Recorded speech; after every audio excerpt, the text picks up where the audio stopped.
Okay. Natano ko hasta Nikki wa ki amspak pikaniaki. Good afternoon. I'm going to wait for a tick for other folks to join, but I'd like to welcome you to the Native Wellness Institute Power Hour. I guess in case there is a blip, because I am on the reservation with the energy. But right now, I think everything's all good right here. So I am using my camera, and so what that means is I might be able to see your comments, but unless I put on these cool glasses I got from IHS to help me do my sewing, I won't be able to respond to them in real time. So we're just waiting for folks to load on. But I am on the Blackfeet Reservation in Montana. So we're just going to wait for people to really kind of figure out this technology. And again, if you're joining, I see people coming on. Welcome to the Native Wellness Institute Power Hour. So it's Pacific Coast time or Pacific Standard Time, which is noon. But here in Montana, it's 1 p.m. But I was thinking about that time thing, and it's always Indian time. All the time. So today we're going to really, once people start logging on, and I learned this from another YouTuber that I follow from Miami, Florida. He always invites people, please hit that share button. And if you have not, with your Google of Facebook friends, that was a joke, and if you have not done a watch party, this is a perfect opportunity to hit that little icon, and you can invite one or two folks. Because I think really this amazing thing about social media and just where we're at as the human family and the globe. You know, I was going to put like some of my souvenirs behind me, and just to really acknowledge, I was looking at my Italian scarf this morning and acknowledge all those families there that, you know, we wish them well. And that's the thing about the internet and cyberspace. Is it really, I don't want to say Sister Google is kind of like your best aunt, but she kind of is. This really is the way Indians always thought, or my people, that we really are connected to the universe, and all our thoughts and our emotions, they're blowing around the wind, but they're also blowing on those cyber right waves. And so I'm waiting for a couple more people to get on. I see some of my friends. Hi. They're real friends too. Like I know them in real life. Like they fed me and stuff like that, and they give me gifts. And I just want to acknowledge that my earrings that I'm wearing is from the beautiful Mrs. Fox from Kainai, from the Blood Reserve in Canada. And it was my honor to be with her and her husband, who is the chief, or the chief of council up there, Mr. Fox. And I really have staying in my home, I go around and it's like my own live storybook where I see the beauty and generosity of Native people everywhere. And if you know my family, like in real life or like in Indian real life, I own the least jewelry among all my siblings. I think that even includes my only brother. But for some reason this year or this season of my life has been gifting. So for my wilder days, it has some holes in my ear, but I was like, I don't know if I could put on all those earrings. My head would be like, all right, I see people have joined. So please, if you would like to, please hit the share button, start a watch party, show that you're, joining us. And again, this is the Native Wellness Institute in the beautiful territory of what is now known as Oregon. That's where the headquarters is, and also the website, ask Sister Google, Native Wellness Institute, and you can see all the really cool things that, are going to be happening. But I just want to say that, all right, if you see me glance down, it's not, I'm here by myself with my res dogs. So I'm not going to be doing a time check, but people who do know me or have been in my workshops or, I am a talker. I'm a storyteller, and today I wanted to share that.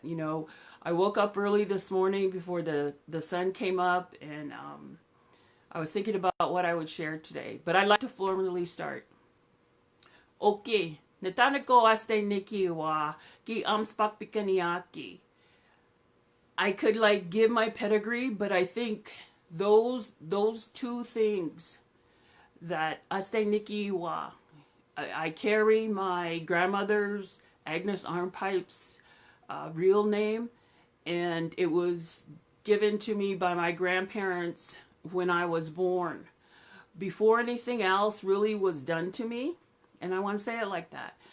And I think it's been a journey to understand what those names that you're given, regardless of your age, your real name in your real people's language, it centers you.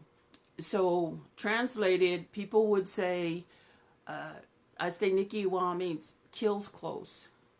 But over my life, some of the stories that were told to me about who I am is, when I was a little girl, my dad used to look at me and ask me, "What are you looking at?" And that's part of my name, to see things and to see the surrounding activities. And I mean that in the Indian Intelligence Network way. Eh? You could use that, Indian intelligence. Is that in that spiritual way, that I come from the Piikani people, part of the Blackfoot Confederacy, that right now, in the modern now, that invisible line, they say we can't cross. But I want to acknowledge all my relatives to the north in the Blackfoot Confederacy. I love all of you. I'm praying for all of you. And when I think of all of you in those moments when, maybe early on in this adventure we're all on as a human family, I could see that, they haven't asked me to be on the major networks, but I will go. Send them an email. Tell me to get me on there. Just kidding. But today, what I told myself, and I coach myself all the time, when I come to those moments in this time we're living in, with the big C word, I tell myself, I am the Creator's child. That's who gave me life. Control of life in the universe. And so I coach myself through the time we're living through. But I want to say, I also thought of my teachers. When now people could go outside, right? And they're dying to go outside, And if you haven't been outside lately, take a risk. Take a healthy risk and suit up, scarf up, whatever you need to do. Bathe, I don't know, put on your best, and go outside. But one of my teachers that is in the spirit world now, so he's better than a cell phone. I can immediately call him. He told me one time, because I was feeling overwhelmed, well, I don't know all the names of the earth medicines. I don't know all of this stuff. And he told me, you just have to put out your offering and ask the medicines to help you, because they know what they're doing. And that's how today, it's was below 0 Fahrenheit, so -20 or something in Celsius, because I was born before Celsius. No, I'm kidding. Anyway, but he told me, if you go out, the earth knows. The earth knows its medicines. And if you ask for help from the air, from the wind, from the sun, from all the things that are growing, from the birds, from the things that live and breathe on the earth, you will get help. And to me, that was like a liberating adventure in my mind, and but also in my life. So it has proven, if you want to say, I'm not only on practice-based evidence, you know, all these things that we've been told in the BP, you could take that too, before pandemic, right? They're true because they were true for our ancestors. So I told myself, let's, you know, I coach myself, like, you know, you have to be sometime your cheer squad, you know, and I won't do a cheer, but for some reason YMCA came into my mind. Anyway, I know all the basketball fans, they, you know. But what I tell myself is take a pause. So right now, I'm going to take a pause to the count of 3. And I encourage you to right now take a good breath and keep your shoulders down.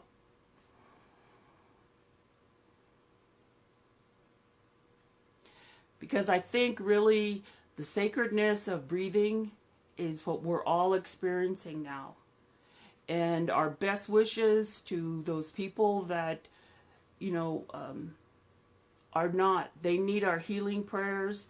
They need our good intentions. I don't care where they come from, you know, because if if you've been to looking at, you know, you see decolonize, indigenize, and you know, all those English words. But really, if you want to see healthy independence and the struggle to reconnect, that's the point we're at in the world right now. We're dependent on each other for our continuation.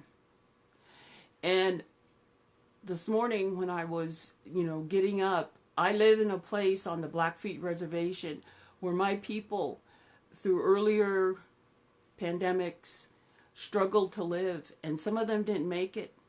So I live in, you know, like they talk about the epicenter. I live in the epicenter of courage for the Piikani people, one of them, because the hillsides are their final resting place. And our people struggled through those really hard times. They had to go forward. And I also was thinking of some of my teachers in the last year where I have lost elders, although I'm getting close. I'm ready. You know, I'm ready. You know. I'll try to be a well-behaved elder too. Just, you know, anyway. But so as I'm going on, I was thinking about, you know, those times of loss when maybe, you know, you can't go through, you know, often when I go to the city, I go through Starbucks drive-through. You know, I have to have a wake for that, right? Oh, my Starbucks drive-through. Because I have to drive over 100 miles to get it. You know, but we're in that time where we have a really, like, I think impressive thing going on where you can choose to be and let go of things that, yeah, you loved them, you know. I mean, I'm a coffee lover, you know, free all the coffee beans kind of, you know, person. But I also had a real appreciation for every cup of coffee I have. And we can start saying, what are those things that we don't need to drag on our travois? Or now that, you know, this is another thing I did think of, you know, the plastic bag or sometimes it's the Indian suitcase or the extra purse, or it's the food, you know, the food tray you get for your family at the doings, right? But that plastic bag has to go. I know. My ancestors and my mother, because she lived through this, my mom's 81, is the pillowcase also works. So it can take the place. So Indians are ready. If we have to give up the plastic bag, we're ready. You know, make it a clean pillowcase though.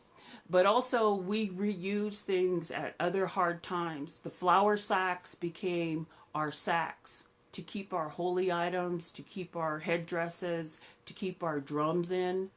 And they also began to take the place of what formerly was made out of the buffalo or the other animals that gave their life so that we could have things to tie around our sacred items, so that we could have moccasin to wear. So we will adapt. And I think that that is really the message that I give to myself every day. I'm going to plan to be around for the rebalancing, because I think there's things that every Naswitapi Ixi, every real person in other cultures has to give as a collective solution to how we move forward in a spiritual, intentional way. And Indians and then I thought, oh no, I might have to go into witness protection. I don't know if they still have that, but among my people, we have this sacred thing now called the red hot dog. But we don't call it hot dog. We call it red wiener, because that's what it looked like. So I thought, should I talk about the fat in there? And I thought, I am going to, because we're searching through media, through the, all the alphabet tribes, CDC, DOA, FEMA, FDA. That's the alphabet tribe, right? We're searching for information.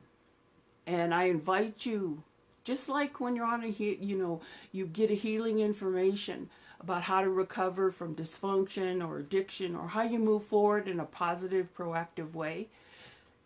I invite you to use your hearing, the thing that has kept our culture. Because in an oral culture, and we are all collectively older than Canada or America, Mexico, South America. We are collectively older as cultures. So use that.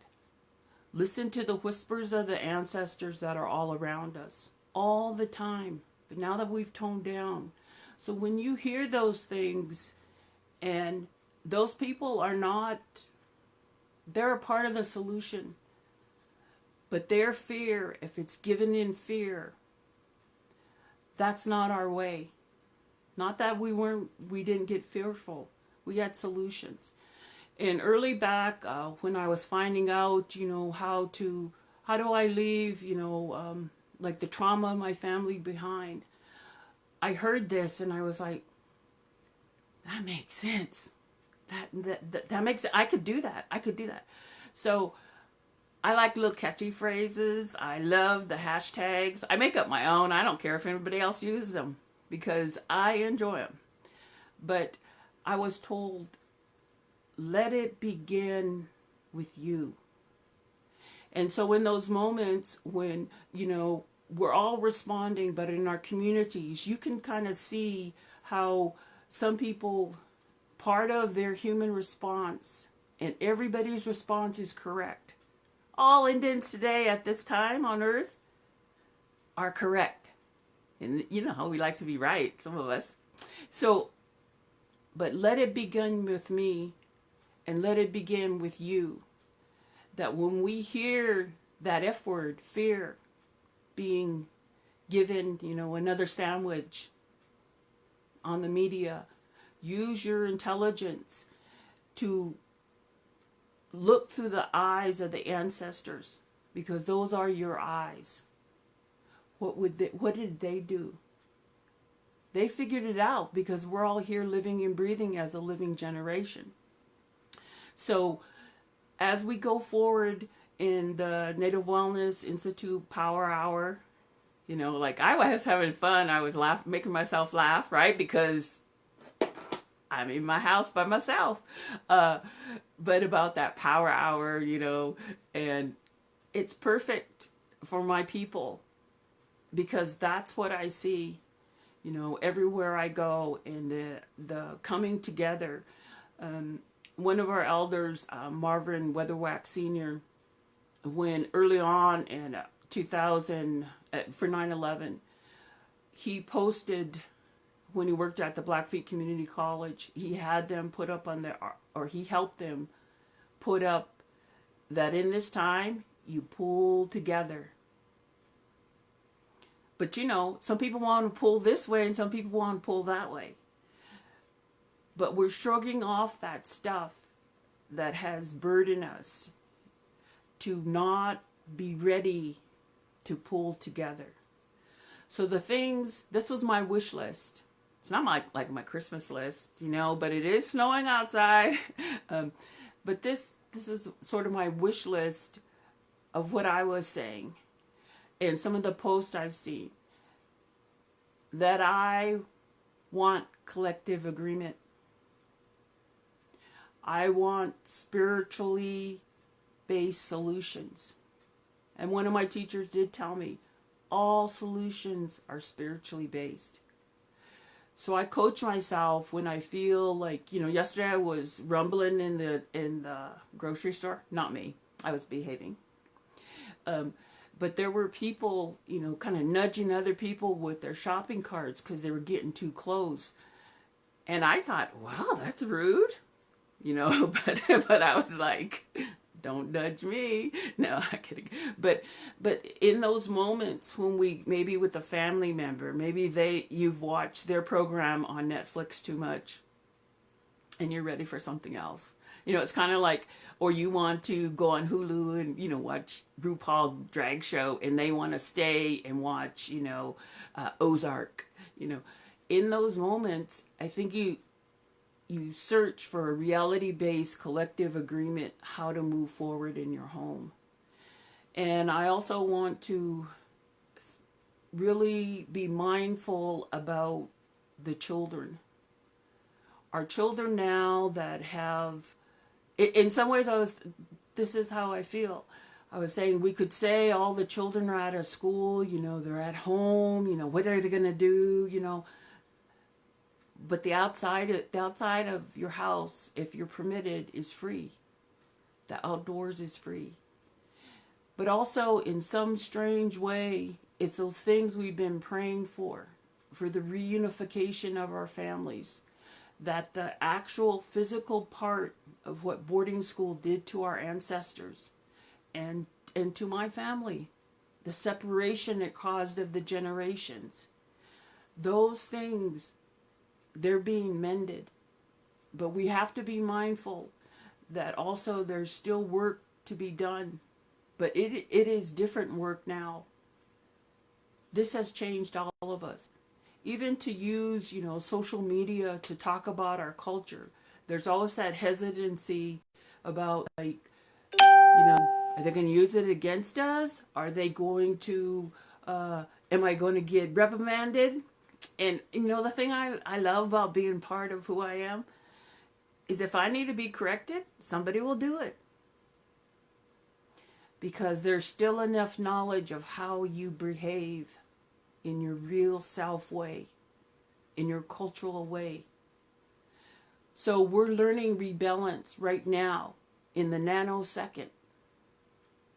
And I also wanted to talk about, because I was on other calls this week, on using my phone, you know, and I'll have to say it, I need some healing around my relationship with my cell phone provider, Verizon. Because being in a rural area, a rural res area, they can manipulate our speed on everything, our phone, our internet. So, but when I was on those calls earlier, I heard this from other cultures where they said, well, our elders told us to acknowledge the spirit that the virus has. And I heard those stories too, and I had been doing that. I was trying to make a collective agreement with it. You know, please let us all move forward. Please let us live, because that's what I'm going to do. I'm going to do my best to keep all those recommendations. But my motivation is so that the people will move forward. And the people that we now are taking their spiritual journey while we're all, in some type of isolation or in some type of restricted movement, those people are free. And they can feel the love you have for them. Even if you can't go to that wake, even if you can't go to that funeral, you know, I, there's a way, a process that love, it expands. So I want to acknowledge if you've lost community members, you've lost family members, that they feel your love and they hear your prayers. They hear your real spiritual connection to them. So, but I was thinking, about that virus and those other teachings that I've heard. One time I was asking some of the elders here, and they're all in the spirit world, so I know they're helping us. I feel them. When I have a memory of them, I talk to them, I thank them. I look at pictures of them. But they said when alcohol first came to our people, that some of the older people, when they seen the effect it had on people, that they would, before, if they drank it, they would acknowledge its spirit, because it had the spirit to change you. And we all know that we're at a time where, I was like, I'd read it in the news or see on my news feed or something, this pun's shutting down the bar, this one alcohol, and they're acknowledging that in this time when we have to be mindful and we have to be careful, regardless of what you're going to do after the reins are loosened up a little bit. It's kind of like going to a big meal at a buffet, casino buffets. Can we have a chair? All right. But you have, that was me, where you loosen up a little bit. But for right now, we need to be mindful. You need your senses about you. And then there was another thing I thought about, that I was told that in our way, when you had a mood-altering experience, right? That's some of the clinical type of language of addiction. But when you took into something that changed your mind, you had to decide, are you going to follow the teachings of you stay away from those things to keep your mind strong, to keep your mind clear? So I'm not telling you what to do, although one of my nicknames when I met some of the Maori people, to my peeps way south, this is what my nickname was, and I kind of like it, Commander, but the good kind of commander. So, but I was thinking, about all of those type of things, and when I was getting ready to do this, but I want to encourage you to seek out from people you trust, the people you love in your communities, that what is that spiritual acknowledgement? How do you do it? How do you ask people things to pass you by? How do you clean your house spiritually? And I was thinking too, after I'm like the scout, or I was like the scout for my family, early on in this, to go out to the stores and stuff like that. But in our way, and in a lot of the times when you're offering acknowledgement to sort of everything that's going on, when you're enjoying those dishes, and I see people, like kind of like discovering a secret talent. I never cooked, because there are generations that have been born after the microwave, the sacred microwave. And I could make a lot of jokes about that, but I want to make sure I make my point of what I was thinking. So in our way, at special times, even if it's like family birthday, we put out a food offering. What the best things we're eating, we put them out to our ancestors, to all of those things around us that see we're gathering in a good way, and to acknowledge the ancestors, And then I thought, well, this is what I've been doing, right? So in some of the teachings at BP before pandemic about all the stuff we carry genetically, the ancestral memory, the, all the epigenetics, all those, all those things, right? We are the ancestors. And this no touch, social safe distance, all that stuff. I started thinking about this. So in my body, in my face, I had the face of the ancestors. I got the ears from a certain part of my genetics too. So I started thinking about that. And if you say the social distancing thing, like people want to hug people. I stopped somebody from hugging my mom. And my mom, because she's 81, represents a lot of things about being an older person in our community. So I thought about like the ancestors, that's why we're here. That's why things are so beautiful. We get our style and flair from eons, older than America, techniques to looking good. So we carry those in our genetics. And I want to say that, so if you need a hug, if you hug yourself, I invite you right now, hug yourself. Right? That's the ancestors' hug. Because that's what we carry in every cell in our body.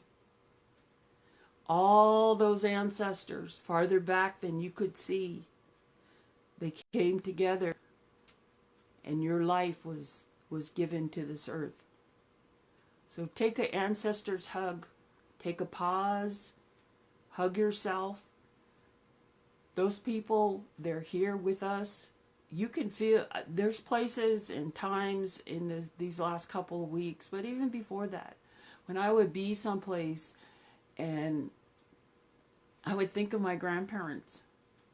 One time I was on this little bush plane flying to Fort Yukon, and I went above the Arctic Circle, and I thought of my grandma Agnes and my grandma Irene, that those women, they didn't have that freedom that I was experiencing. That's who I thought of when I crossed the Arctic Circle. I thought of my grandmothers. And when I was lucky enough with one of our other fellow tribal members to go and live in Italy, and I've thought a lot about them to see what's happening. So as a Native person, when I look through my ancestors' eyes to the television, on social media, in the newspaper, in seeing what people are doing, I look through those eyes and I use my intelligence to not be afraid. So, but I also was gifted a lot of tools.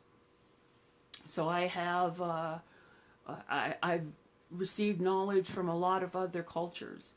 And today I was thinking about, yesterday I was on the email with the Napiaki, with the non-Indian from New York State. And we were trying to, right, we must move forward. We must figure out, we cannot be frozen in time right now. You must move. Whether that means to get up and clean yourself off for the day, do your hair. I was going to put on perfume today that my sister sent me, and I was like, they won't be able to smell it. Anyway, but get up and move, whatever that means, even to stand and find a place where you feel grounded, where you feel that tug down through your spine to the earth. But when I was over there in Europe, in Italy, the people that hosted me, they had traveled they were non-indigenous. They had traveled all around the world through the UN. And they had this bowl, and it was shaped small. And when I came there, they showed me this bowl because, I think I was the first Indian woman that they met. or in Italy. Anyway, so they showed me this bowl, and they were saying they didn't say how they got it, so I'm not going to judge, but they said they got it in Peru. And they said, look, it's so primitive. They also used to call me a red Indian over there in English, but we'll get to that. But they said this bowl was so primitive because it wasn't symmetrical. And so they had it up on the shelf, so they'd say, you can come down, you can look at, any of the stuff they had brought from around the world. So I used to go to that bowl, and I would take it, and I would run my hand in it. And it was shaped kind of like a lima bean with the opening. And so I'd visit it because I was lonely. I was lonely for this part of the world. And I also had brought some rocks from Badger Creek with me to Italy. And when I returned home, I put those rocks back in the creek. But those rocks were to ground me when I was over there. So one day when I was holding this bowl, and it kept going, their story about how primitive it was. And I looked at it, and it was a water bowl made from a gourd. So when you're going to carry water and you scoop out water, when you're going to carry it, you want the top to be the farthest from the liquid. And that's what that bowl was. So when I went and, we were all gathered around one evening, and I told them, I said, I think that's a water bowl. And they looked like I could have touched them and they would have fell over. And then they told me this story about, since they got that bowl, often their children would wake up and they would see a little girl, but she was a native little girl. And sometimes she'd be washing her face. I didn't know that. But when I was over there, I had a dream about that little girl that was from that bowl. And when I got up, and when I woke up, this is what I told myself. I might have came to Italy to pray that little girl home. So I asked my people to come and help her spiritually. And then I never seen her again the rest of the time I lived in that house. So that's what I feel like now. Those people, in China, in Russia, in Europe, in Africa, in Antarctica, all over, even the people on the International Space Station that goes over our res every night, those people can hear our prayers for all of us to get through this. So it isn't just you yourself in your house. It isn't just your community. It isn't any organized group of people. Let it begin with you, that you pray for that health and balance that we know we can be restored to. And I've had a lot of time to think about, yesterday it was really cold. We had wintertime weather, and I got a message from Saskatchewan from one of my Cree friends. But she always reminds me, the Cree and the Blackfoot made the peace. Poundmaker and Crowfoot made the peace. And so she's been one of my she's like my sister, but right now it's like having my sister across that invisible line. And but we were talking about things. She sent me a picture about when she was outside taking a walk, and it looked almost like where I live. Almost. And that's how connected we are, is that she was up there in the same, what people sometimes would describe as bitter cold, 3 degrees or negative 16 Celsius. But she was out there walking. She was out there in the air. And so our intentions of what we are doing wherever we're at on earth right now, they are everywhere. So those good intentions. So I want to talk about, and I forgot it in the other room, so I'm not going to go get it. But I made this brown paper bag that can also be used if you have an anxiety attack. It's drug-free. Just breathe in it, and it helps. You know, it really helps. But I made this bag, and I call it my let it go bag. And I put an arrow towards love, because I think they're, being contained, or being isolated. You don't have your regular social movement, and I just want to give a shout out to all my fellow consultants and frequent flyers. If you must, be that freaker flyer card or something. Make it a sandwich, make it a little altar. Someday you will use those miles again. But really, I have that let it go bag, and when I get that icky thinking, or that kind of, I could feel my sort of like my compass going a little wacky. If I'm having a thought, I mentally put it in that bag, and then I empty it periodically. Sometimes I just shake it outside, because I want all those thoughts. I don't want to give them breath. I don't want to give them a home. I want to leave them behind. And as everybody's adjusting to really figuring out, how you're going to get through this, what am I going to do? Nobody taught me. Oh, let me Google it, And I love Sister Google. You can find out anything, on there. But you also have an answer. So I use that let it go bag. Other techniques that I have developed, I make sure that I have posture, and that I drop my shoulders so that I don't give my brain that signal to tighten up, And when I am out in the world, I really, even if I don't know people, I was on the highway, and I was the only vehicle for a long time on that highway. And but I'm also from the south side my people are from the south side of the red. So when I seen that vehicle, I waved with my disposable plastic glove. I don't know who they were. I was like, yay, yay, there's somebody. But those intentions are so powerful right now, what is going on. And I also want to really acknowledge that there are homes where our children, where the little people, what people call children in English, where those people are seeking safety. They're seeking food. They want to know that other people acknowledge them.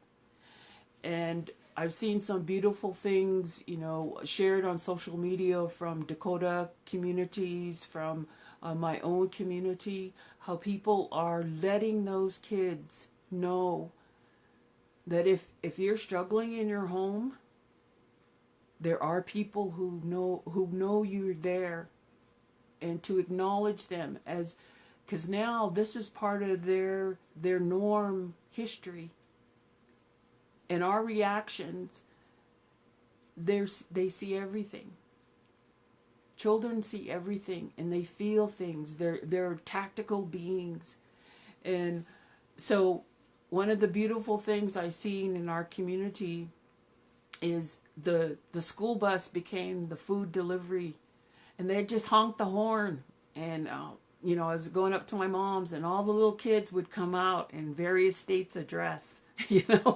And one little kid ran out of the house to get the lunches for the whole family, and they had their little blanket over their shoulder, their little binky blanket, and they ran out there, but really to send those prayers and those powerful thoughts to those children.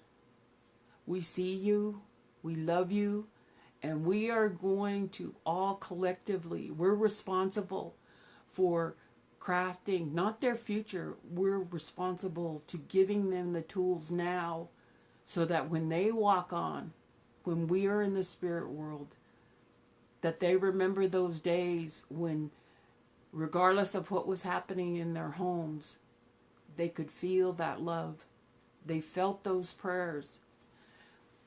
And So I was thinking also about all the children that we collectively as adults, that you carry inside of you, that little child spirit of whatever your history was, whatever your journey has been since you were born, and to really acknowledge that little person, to offer them comfort.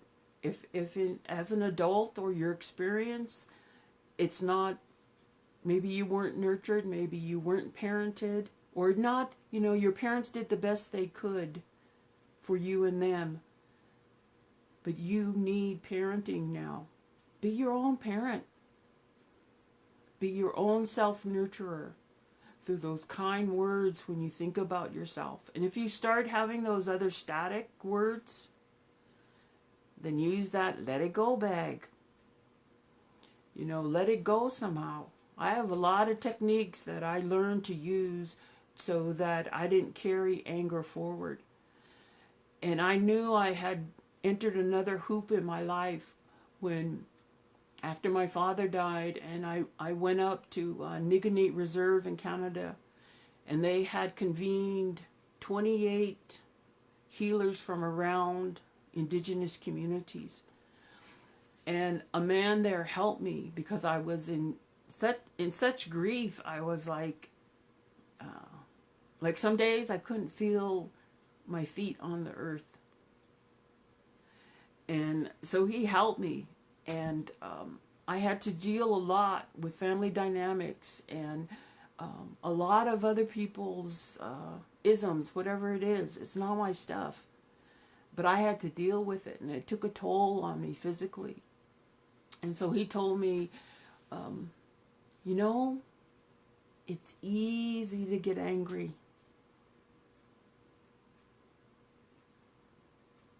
He said, pray for understanding. And what he was telling me is I experienced other people's anger. And for me, the way that I was going to rebalance myself was to pray for understanding. So I've been doing that a lot. I've been praying for understanding and also acknowledging that, I'm human. And this has taken a toll physically to understand. And now I'm going to make a joke about toilet paper. So I did my inventory of things you could use. But I had also heard stories, camp stories of people that, my own people, my own family members that were caught out. And yeah, you can go, well, Sage ain't growing right now, because like I told you, it's cold. But people use flat oblong rocks. Smooth ones, don't get no jagged ones, because I can't help you with that.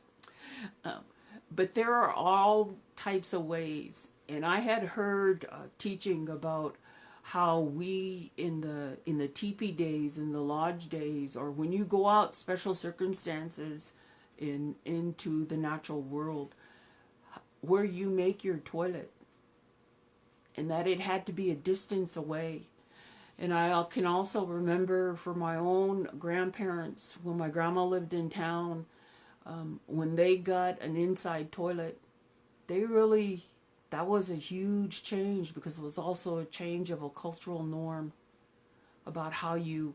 So Indians aren't afraid to talk about, if you eat, it's going to come out somewhere. But the whole toilet paper thing, maybe, it's kind of like, somebody can make a song, I lost my teepee. I lost my teepee in the aisle of the grocery. But, if you think about it, maybe we do need to wipe some stuff away. So that's also a teaching, that when you're cleaning yourself and your body's humming and working right, and you let go, that you send off what you don't want to keep. But I think it's real interesting, because we did have ways to keep ourselves clean and hygienic. And so I just want to, today as we're coming to, I just glanced at the clock. I also want to be mindful of that we represent many people. This morning, I was because I'm a blog, I read blogs, I listen to people, and then I translate it in my Picanny mind, and it comes to my intelligence, in another way. But I was that we need to make masks, and we're going to be, running around anyway. So I've had some fun with that on my Facebook page, but I was like, I'm not going to wear no clinician style mask. I want like a Picanny mask. So if we are driven collectively as that, just my gift, and my birthday's next week, no pressure, but this is what I would like to ask for myself. And I can ask all of you. If you make a mask, please make it with indigenous flair, with Niswitupi flair, please. Because the power of a mask in cultures, and including mine, and one of my masks is up on the wall. I don't know if I could show it to you. A mask gives you the medicine, the spiritual medicine, to transform through an experience.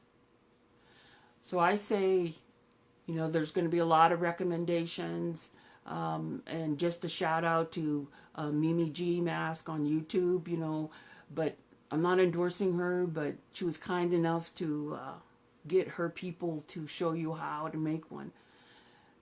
Use your colors. Those colors are sacred. Even if you buy them at Joanne Fabrics. Those are, when we experience those colors, we're experiencing the ancestors' power.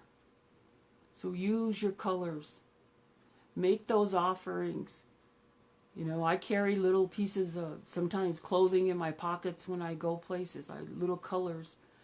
And that's what I'm looking forward to on social media. Because one time I was up with a group of people, and we were at the Glenbow Museum in Calgary, Alberta. And they had a quilled, decorated comb case for my people. That's how much we celebrated every act of our life. Their comb case was decorated. So sometimes what might be awakened in you during this time is that ability to try new things, to be creative. If you've never sewn in your life, it's easy. All the ancestors knew. Because all our ancestors wore clothes and wore shoes. And we had sacred items in our material culture.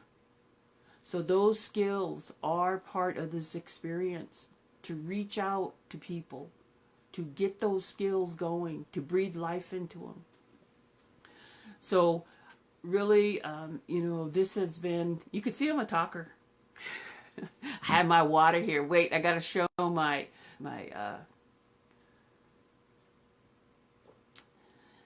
you know how like some of the rappers in other cultures, they'll pour their peeps?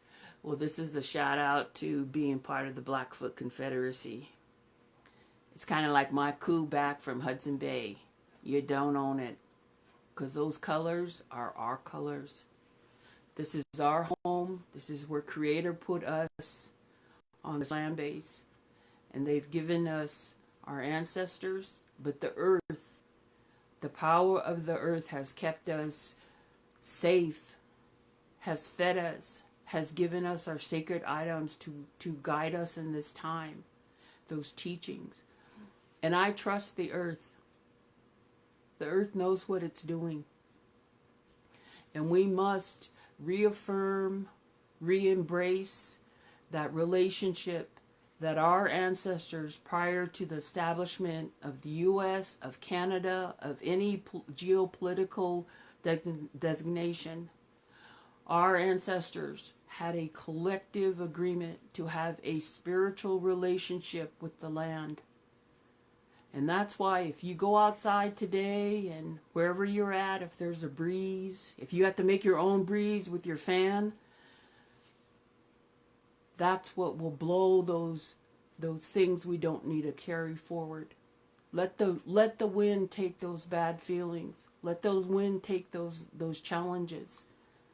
Because the medicine that's carried on the wind around the globe, it touches everybody. And I just want to thank Native Wellness, and I might have to get my script paper over here. See it? Look at, I don't know. Because I don't have an assistant. And Res Dogs are for loving. They love you. You love them. They make the world a better place. And they will not work for a union wage and be my assistant. I'm kidding. But this was Power Hour was brought to you through the collaboration with Native Wellness by, I hope I don't mispronounce it. I was going to look it up. The Noyce Foundation. So I'm going to say Noyce.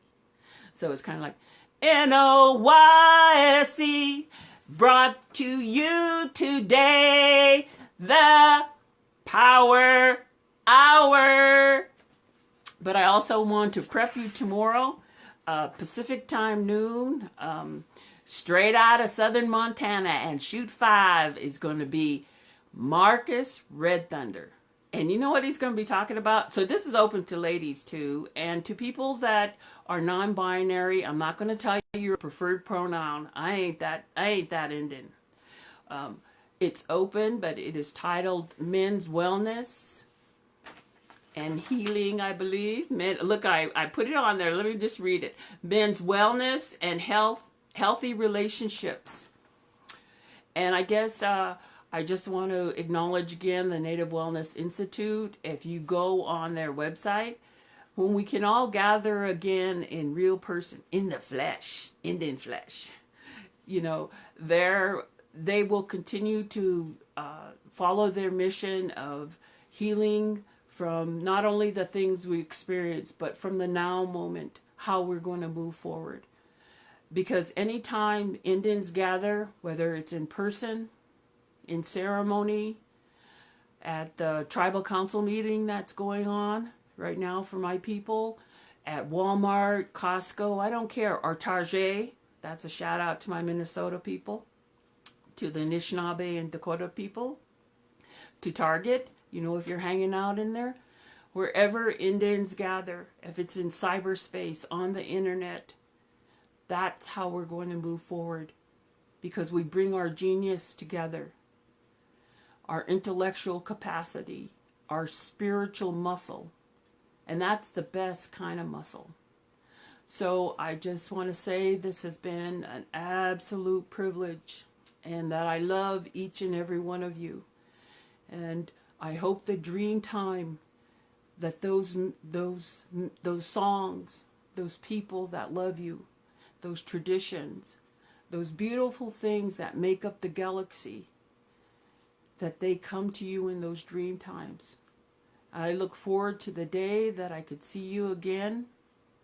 And it has been, I just love all of you. So have a great day. Take care of yourself until we see each other again.